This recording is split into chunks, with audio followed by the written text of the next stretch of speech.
ആ പറ, എന്തിനായിരുന്നു എന്നെ വിളിച്ചേ? വിളിച്ചപ്പോ ഫോൺ എടുക്കണമായിരുന്നു. എനിക്കിപ്പോ സൗകര്യമില്ല പറയാൻ. എന്നാ എണ്ണിച്ചു പോ. ഞാൻ പറയും, എനിക്ക് പറയാനുള്ള അവകാശവും അധികാരവും ഈ വീട്ടിലുണ്ട്. എന്നാ പറ. ആഹാ, നിങ്ങൾ പറയുമ്പോ പറയാൻ ഞാൻ നിങ്ങളുടെ ആരാ? കളിപ്പാവയോ? അല്ലല്ലോ. എനിക്ക് പോയി ചോറ് വിളമ്പോ പോ. അരി ഇട്ടിട്ടില്ല. എന്താ അരി ഇടാഞ്ഞേ? ഗ്യാസ് ഇല്ലായിരുന്നു. എന്താ എന്നോട് പറയാഞ്ഞേ? അത് പറയാൻ വേണ്ടിട്ട് നിങ്ങളെ വിളിച്ച. അപ്പൊ നിങ്ങൾ എന്തുകൊണ്ട് ഫോൺ എടുത്തില്ല? ഞാൻ ട്രാഫിക്കിലായിരുന്നു. ട്രാഫിക്കിൽ നിന്ന് നിങ്ങളൊന്നോ കയ്യും കാലും കാണിക്കുന്ന അല്ലല്ലോ. അല്ലല്ലോ. അല്ല, നിങ്ങളുടെ അച്ഛൻ. വേണ്ടേ, എന്നെ കൊണ്ട് ദേഷ്യം പഠിപ്പിക്കരുത് കേട്ടോ. മിക്കവാറും ഡിവോഴ്സ് ആവും നമ്മൾ തമ്മിൽ. അയ്യോ, എന്നാ പിന്നെ അടിപൊളി ഒരു വക്കീലിനെ സെറ്റാക്കി തരാം. അങ്ങ് പോയി തരാമോ?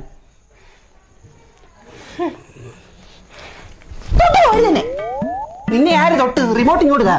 എന്നിട്ട് പോ. ടി വി എങ്കിലും കാണട്ടെ. എന്താ ഇത്?